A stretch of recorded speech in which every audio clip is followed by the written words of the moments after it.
I'm standing at an overlook near Bear Hat Mountain, and I've got a beautiful hidden lake right underneath. And this is where I want to take my panorama from. So in the next few minutes, I want to explain the exact process that I personally go through to take panoramic shots. Now, as you can see, I have my camera set to horizontal orientation, and at the moment, I'm just probing for composition. And in this particular shot, my idea for this panorama is to be able to put the Bear Hat Mountain a little bit to the right of the frame, which is going to put it a little bit off balance because the mountain is very, very high. At the same time, I've got this beautiful lake on the left side, so by positioning the lake on the left side and letting that flow kind of going to the left side, it's going to counterbalance the weight of the mountain. So composition-wise, I'm set up. I like the way the image looks. Now let's go ahead and switch to vertical orientation in order to start taking the panorama. So I'm going to go ahead and dismount and remount.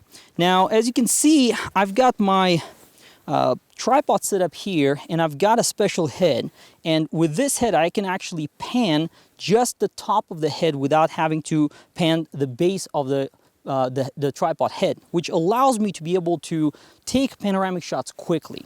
Now, a setup like this works really well, but if you don't have one, I would first recommend leveling the tripod and making sure that you have everything leveled from left to right. And the way you can probe this is by turning on live view and just simply moving the setup from left to right. And if you see that the image is going to start getting angled in one direction, then it's best to correct it before you start taking the shots.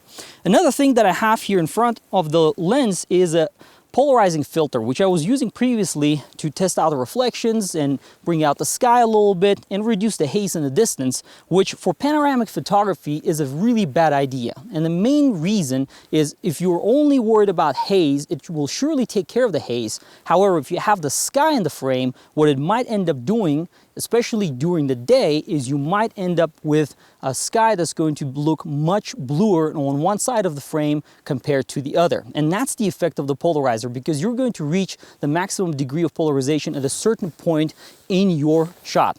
So what I'm going to do is I'm going to go ahead and dismount it.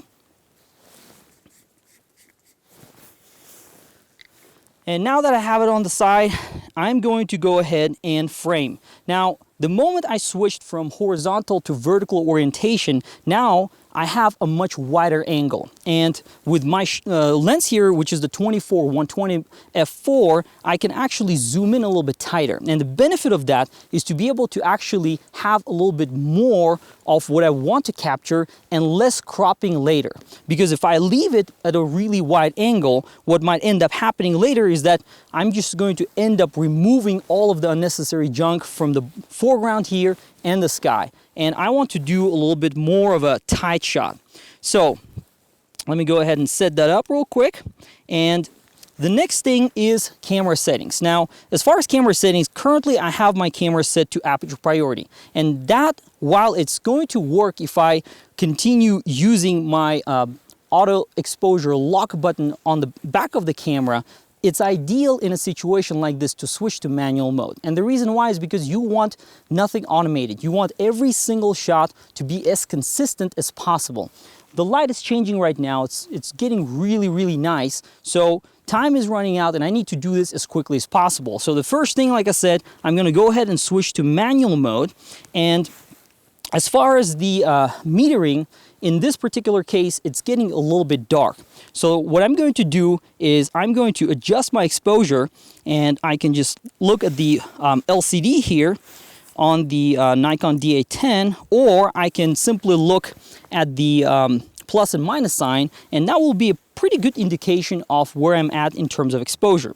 At the same time, I do want to make sure that I capture everything, as much of the highlight and shadow detail as possible. So I'm going to try to push my exposure to the right, which means I'm going to slightly overexpose but without blowing out the highlights. And here the most dangerous thing to do in a panoramic photography is if you're going to only look at one side of the frame and judge your exposure based on that, the moment you start moving it on the opposite direction or perhaps in a different direction, you might have a lot more light in an opposite side. So you want to make sure that when you start playing with something like exposing to the right, that you actually meter off of the entire scene rather than one single side of the frame.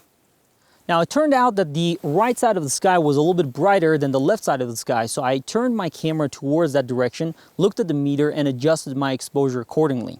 As of now, my exposure is, I'm shooting about 1.6 second exposure at f11, and my ISO is 64, which is the base ISO of this camera. Now the reason why I have it at f11 is because I have a little bit of the foreground here, not too much, but I wanted to make sure that I actually have everything in focus. And with this particular lens, between f8 and f11 is where I get the best sharpness. Now in terms of focusing, this is pretty much infinity because everything is so distant. However, I do, like I said, have a little bit of the foreground, so I made sure that I set everything according to hyperfocal distance. So a little bit closer than infinity.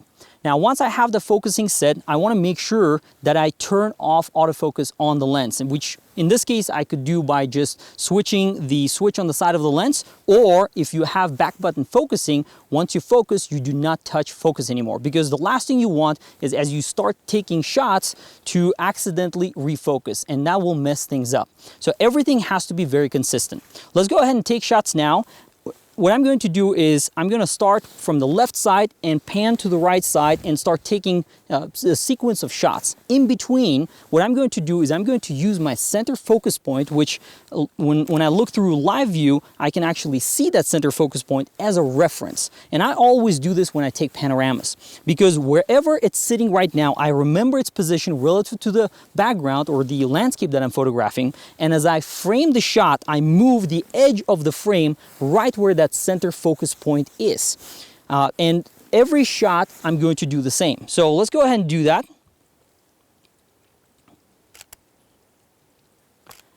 Now ideally you want to use a camera trigger not to introduce any additional vibrations as you take pictures, but in my particular case I have a self timer set to 2 seconds, and I'm just using that by releasing, pressing the shutter release. As you can see, it waits for a little bit and then the shot is taken.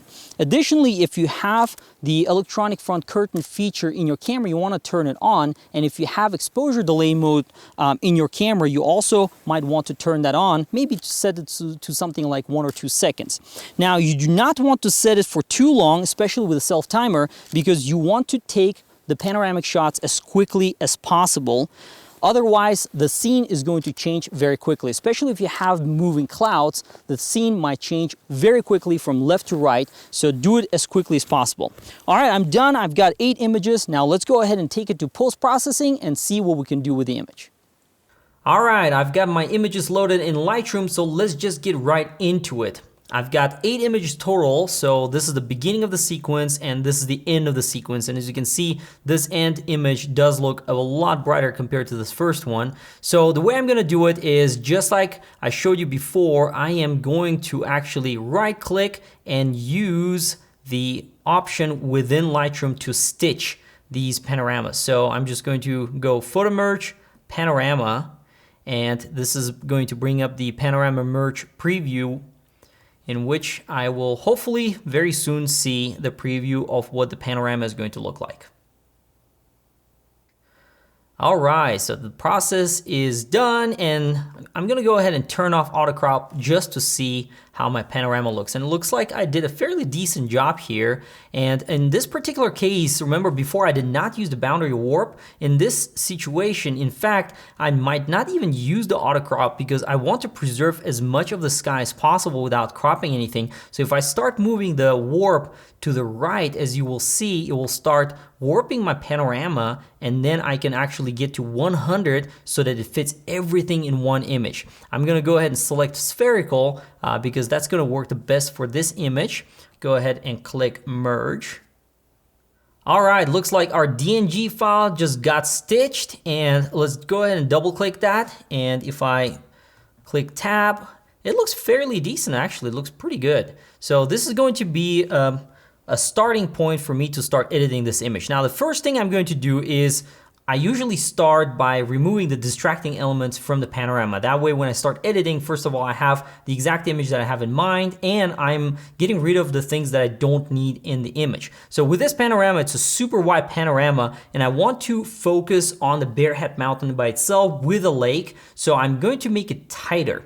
And although I have 8 images spanning such a vast landscape and it's a huge panorama, I do want to reduce it to the level where it's going to be workable. And at the same time, I have the framing that I have in mind. So let's go ahead and get the cropping tool running. I'm going to go ahead and go into Develop Module and start the cropping tool. And right now, I'm just going to remove this lock so that I can push it from both sides. I'm going to get pretty tight, right? Maybe right down here. And then here I've got some stuff in the foreground which I don't want in this image, but I also have this pretty cloud here on the top left side. So it's going to be unfortunate, but I don't want this foreground in this image. In fact, it actually could work as kind of a U composition, but then the highlight here that I'm trying to showcase is the Bear Head Mountain together with a beautiful lake underneath. So if I put it in a composition like this,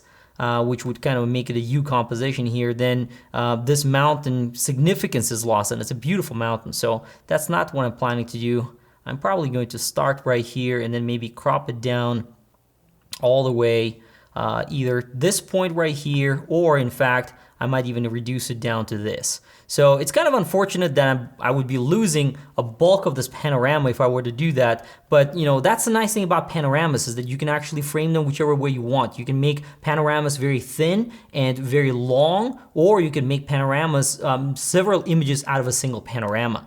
So in this case, you know, maybe I don't want to be losing that much of the image. So let's just try the crop right from here. Maybe just roughly this area right here. I'm gonna press R. In fact, I think I cut out just a tad more than I'd like, so I'm going to go ahead and go back, and then here, let's just fine tune it just right around the edge of the mountain. That's looking pretty good. Now I'm going to come down and start working on this image. So switch to camera standard. I'm going to apply a bit of a color change here with a blue saturation. I think for this image, plus 30 should be good. And let's take a look at the before and after. Yep, that's adjusting all the colors, including the reds here. So I'm pretty happy with that.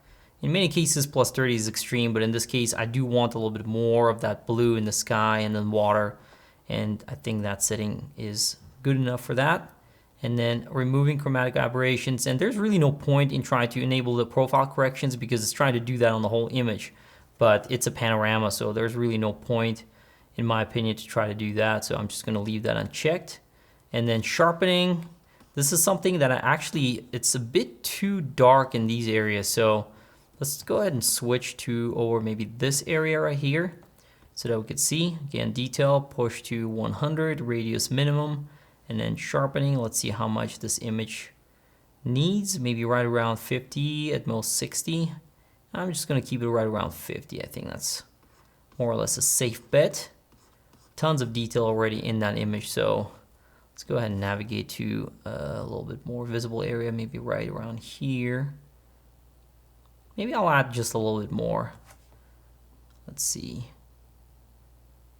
Yeah, I think right around 60 is probably going to be a better option. And as far as masking, I'm going to hold down the Alt and start just a little bit. Maybe right around 10 or so is going to be good enough. As you can see, I'm eliminating most of that water and maybe a little bit of that sky. If I push it too much, then I'm not going to be applying sharpening in many areas of the scene, so I'm just going to keep it right around there. All right. Let's move up, and I'm not gonna mess with any of that stuff yet. And we need to work on a few things here. So obviously start with white balance, then work on exposure and other things. So white balance so far looks okay to me, but I need to increase the exposure and bring out these shadows first because I need to be able to see what's going on.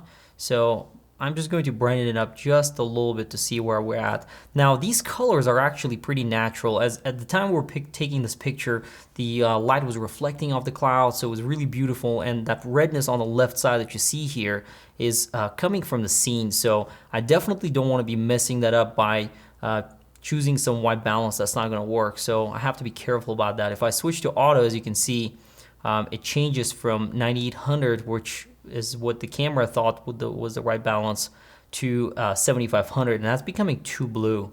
almost too blue for my taste. So I'm going to go ahead and keep it right around 9800, maybe just slightly move it back to the blues, right around maybe 8500 or so. I think that would be a little bit better. Let's take a look at the before and after. So that's the S shot, and that's current temperature. I think that's looking much better, to be honest. And if I go to any other here, it's just not going to work. So I think it's best to keep it at 8500. All right, next we've got all these other sliders that we need to work on. And I'm going to start with the exposure right now with 0.6. I'm still not pushing anything to the right, so I'm pretty happy with just keeping it right around there. I'm actually going to reduce it to 0.5 because once I start playing with these, things are going to change as far as the histogram goes. So let's start working on recovering stuff. So I'm going to reduce just a little bit of the highlights, not too much because I don't want to be darkening that maybe beyond something like 30 or so. And then the shadows will need pretty significant boost, in fact. You know, as you can see right here, it's too dark, but if I bring it up to around 60 or so, it's going to look much nicer. And I think that's the right amount of shadows that I want to bring out. And then the whites and the blacks for contrast, so let's just go ahead and play with that a little bit. I'm going to push the whites just to maybe right around 40 or so, maybe 45 is fine. And then with the blacks, very slightly. If I push it too much, I'm just going to lose a lot of the detail here, which I don't want to. I want to keep that evergreen line kind of enough for me to be able to see all the details. In fact, there's a ton of detail. I'll zoom in a second and show you. So 34 is way too much. I would say maybe something like -15 is going to work much better. And in fact, even after that, I might want to recover the shadows just a little bit more. Let's push it to about something like 75. Well, that might be a bit too extreme, so maybe something around 70. All right, so I think most of the information that I wanted to recover is recovered. Now I just zoomed in. As you can see, this panorama contains tons of detail, and that's kind of the nice benefit about shooting panoramas, is that you get all this beautiful detail in the scene. And once I have this exported in a large size, I can make an enormous print just by using this one image. At this point, there are a few other things that I want to do to this image. Now, analyzing my crop, while I do like how the mountain and the lake appear, and I like this foreground here, unfortunately, if I zoom in to this area, these flowers were almost too close to my framing, and my original intent was not actually to include any of this foreground. I wanted to capture all of this beauty right here, but not necessarily something that's that close. So in terms of cropping, I think my better option than having this mountain try to compete with the Bear Hat Mountain is to try to eliminate it. So what I'm going to do is go back to my cropping, and I'm going to actually bring it back even more towards Bear Hat. And now take a look at this framing. In fact, maybe just a tad more right there. Now, this way, I am concentrating just on Bear Hat Mountain. It's a beautiful mountain by itself, so why have something else that might compete as part of my framing? And in this case, I am including the whole mountain, as you can see, all the way to the right side, and then on the left side is just the beginning of that other mountain on the left side. So I think this framing or this composition in terms of cropping works much better, so I'm just going to go with that. Now, the next step for me at this point is to take the image to Photoshop, and that's where I'm going to finish it up so that I can reduce some of that haze in the distance there, enhance the color of the sky, maybe add a little bit more structure to the sky, and just boost the overall contrast. So let's go ahead and take this image into Photoshop. Now keep in mind, this is a full-size image, so at this point, what's going to happen is as soon as I open this image in Photoshop, I am going to lose the rest of the panorama. So if my intention is to then have cropping options later, I am going to lose them at this point. If you want to have a full-size panorama for later cropping capability, then you need to take the whole thing into Photoshop, work with that image, then bring it back into Lightroom, and then apply the cropping, which in this case, I'm not going to worry because I do not want any other part of the image in my final shot anyway. So the image is now in Photoshop, and it's a full-size image. and resolution is very big. It's about 12,000 pixels horizontal, about 7,000 pixels vertical. So it's a pretty massive image. So what I'm going to do is first start out with adjusting contrast. And for that, this time I'm going to again use my filters from Knit Collection. I'm going to start the Color Effects Pro 4, and that's the one that I use quite a bit in order to boost contrast. It has a very good control of contrast adjustment within Photoshop, and as you'll see, it's a very powerful tool in a minute. So let's go ahead and have it get started. It's going to take a while because it's a huge image, as I said earlier. And by default, I have a couple of tools that I use, like Brilliance, Warmth, Polarization, Pro Contrast, and Tonal Contrast. Those are the tools that I use probably 90% of the time. So I'm gonna start with a Pro Contrast. And what I'm gonna do is I'm going to start working on these sliders right here, starting from the dynamic contrast. As you can see, as I start pushing that, the whole image gets these crazy boosts of dynamic contrast. And one thing that I need to be very careful about is this histogram right here, because if I push it too much, then I might be in the danger of blowing something out. And not only that, but also the image itself is not going to look particularly good. So what I'm going to do is I'm going to kind of start right around here, maybe stop at about 30% or so. Then the second one is the correct contrast slider. Now this one, as you can see, what it does is actually boosts the contrast in these areas. So more like mid shadows. And this one you have to be very careful about. If you push it too much, then you lose all of that detail, which is not good. So I usually just tweak this just a little bit, and that kind of helps with these areas right here. But again, this is a global adjustment, so I have to be very careful about how much I apply it. And the nice thing about Photoshop is that if I do apply too much, then I can use a masking tool and then maybe only selectively apply it to particular areas. So in this case, I'm probably not even going to bother beyond 5% or so. Now this last one, the correct color cast, is for situations where you end up with some weird colors, and then as you can see, as I start pushing it to the right, it kind of changes almost the white balance of the image. And in this case, I'm not going to bother touching it, but in some situations, as you apply these changes, in some cases, just moving this will correct some of the crazy colors that you might be experiencing in your image. So I'm just gonna keep that at 0. So another one that sometimes I like experimenting, and kind of the nice thing about the Color Effects Pro tool is that you can add and stack filters on top of each other. So another one that I'll sometimes use on my landscape images is the Polarization tool, and that's the one where it kind of works like a polarizer, but not quite. Obviously, you cannot replicate the power of real polarizer in the scene.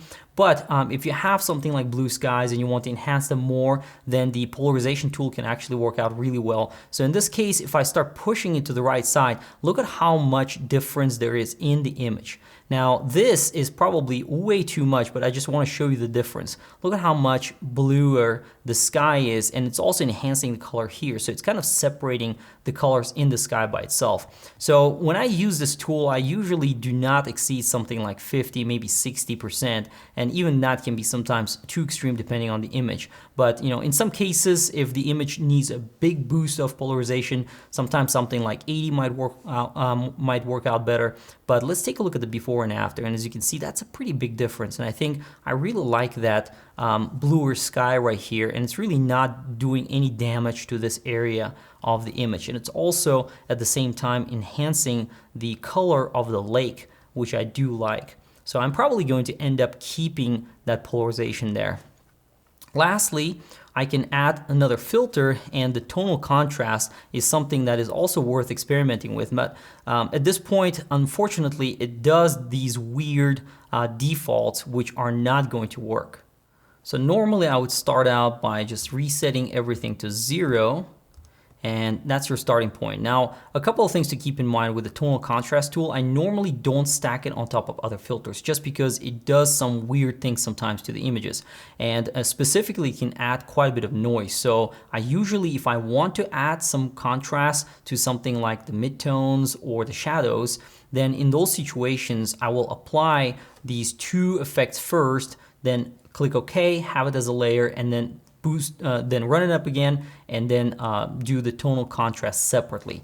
So in this case, all I want to do is just to see what type of change I can expect to see from this image if I were to play with these settings. Now, the shadows are already kind of dark, and I don't think I really want to enhance them even more. So if I do that, you can see it kind of gets weird, and you have to be very careful about how much you're going to dial in this tool. I usually do not exceed more than maybe 5, 6, and maybe the highest that I've done is usually something like 10, and even 10 can be too aggressive. So it really depends on the image, but as you can see, 24 is just way too much. So I'm gonna keep it at 0 because I do not want to touch any of these shadow areas here.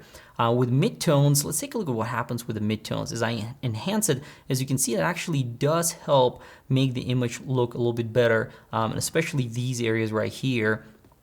Just pay attention to what it does. So I'm just going to keep it at 20 as an extreme value, but you can see with the before and after, all of these areas right here, and then the water right here, and then even some of the foreground, it's actually adding quite a bit of contrast in those areas. So I'm probably going to keep it at something around 8. And if we go before and after, you can see it's a very subtle change, but it's definitely there. And I like what it's doing to the image. So what I'm going to do, I do like what I'm seeing here with the tonal contrast, but I'm not going to apply it to that layer because it's not something that I can easily reverse. So I'm going to go ahead and close out of it for now. I'm going to go ahead and click OK.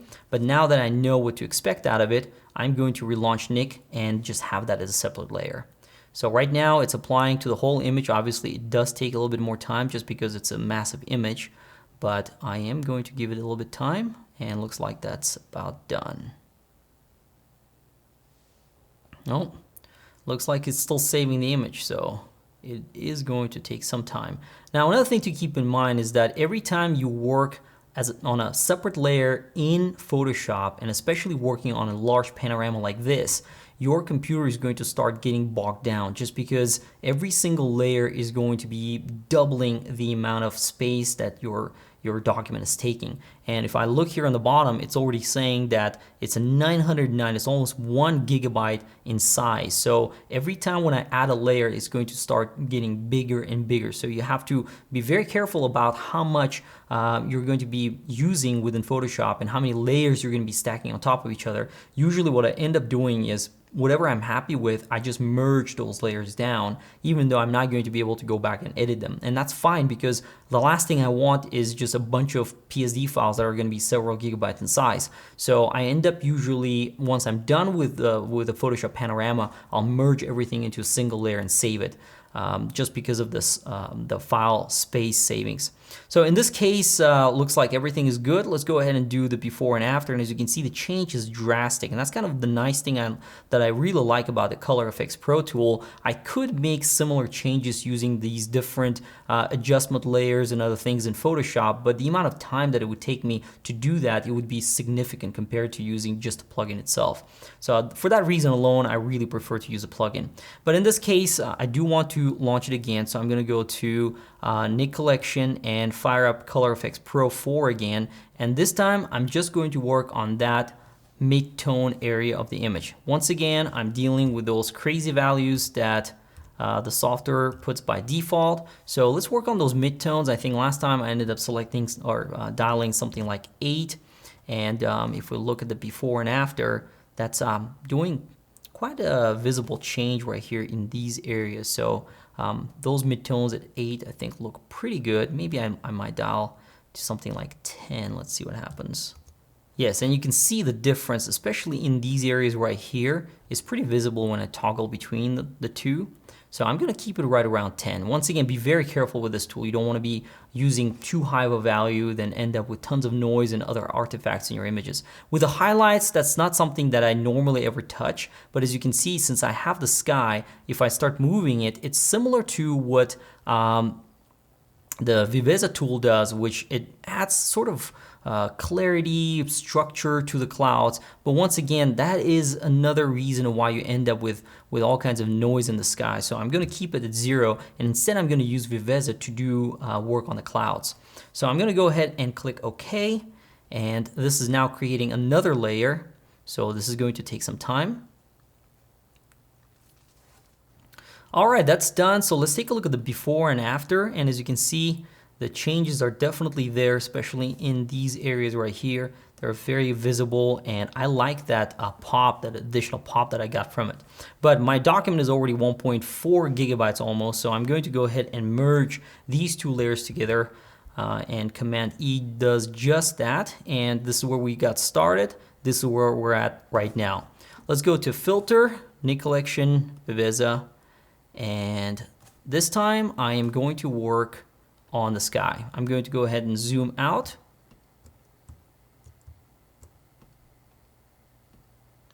All the way to 100%.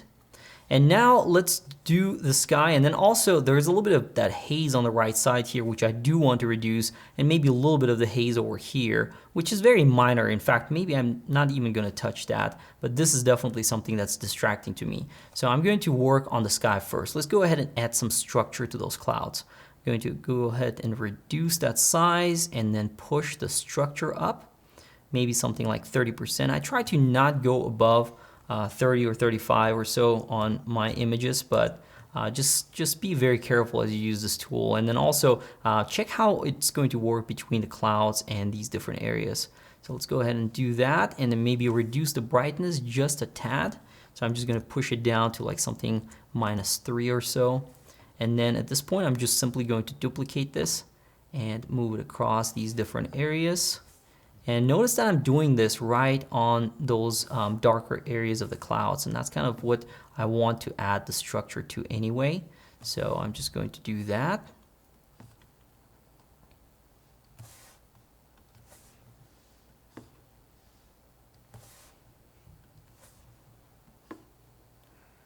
And I think that's already looking pretty good.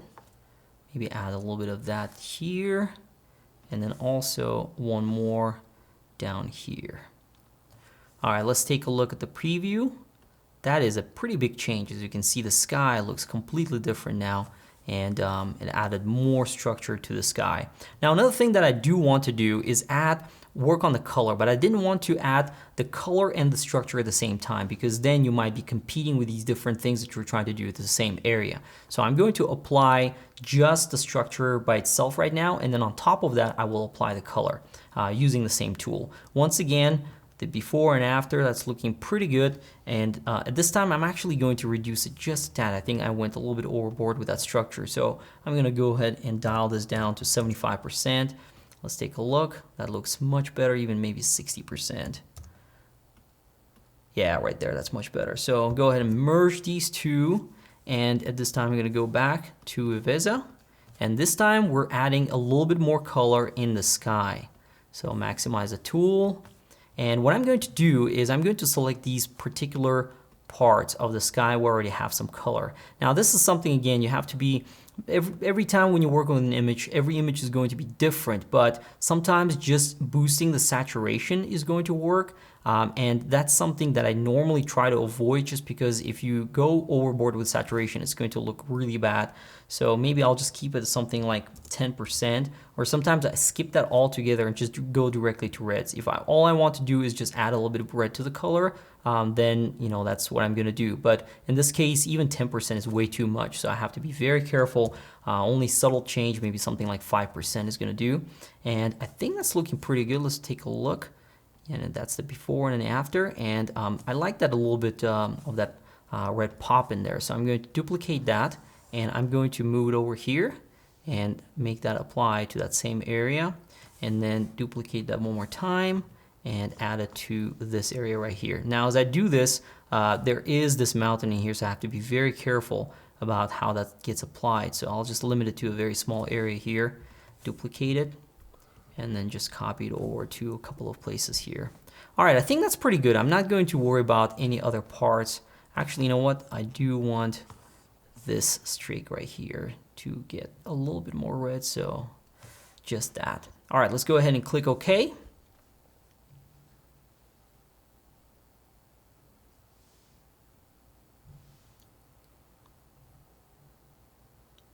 And it's taking its time. All right, I'm going to go ahead and hide that. But take a look at the difference. It's a very subtle change, but it's definitely there. And I really like that enhanced color more than not have it. So I'm going to go ahead and merge these two. Now the next step is this haze, which I'm going to target separately. So once again, same tool. As you can see, I just reopened the same tool over and over again, and it does a pretty good job. So there's really no reason to not do that. I'm not destroying anything, just working on the same tool very selectively. So I'm going to reduce that size. And one thing that I told you before already about is reducing the brightness helps. So maybe something like -10 is, yeah, that looks really good already. And then just boosting the contrast just a tad, something like 10% in fact is going to be probably good enough. So let's take a look at the before and after. And look at that, that's a big difference. And I really like this look much more than that hazy look. Just makes it look a little bit better in my opinion. Maybe that's a little bit extreme, so I'm just going to push down the brightness back to something like -6.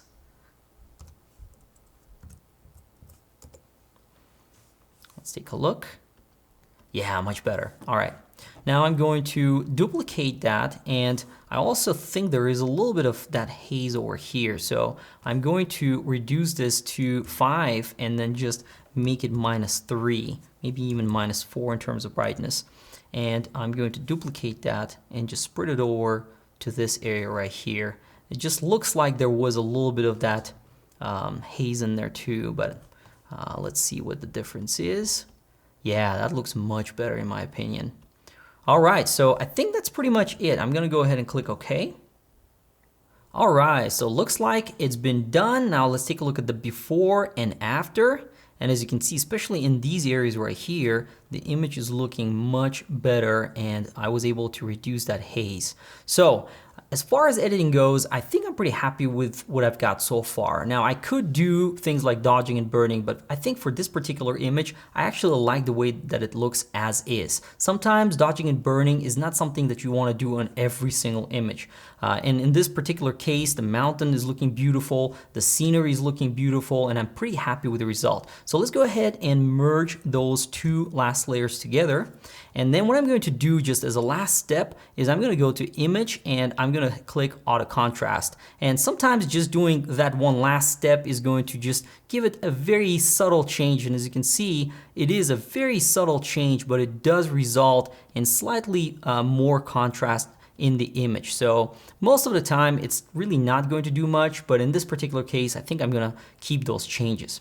So let's go ahead and save it. But before I do that, as you can see, I still have two layers, and I've got the Color Effects Pro in the background, and the document size is still 910 megabytes. So let's check and uncheck this to see what we've done so far to the whole image. And as you can see, the changes are pretty drastic with the things that we were able to do with the image in Photoshop. So let's go ahead and merge everything down. And now we have one single layer that's just background. Let's go ahead and hit Command S to save this image.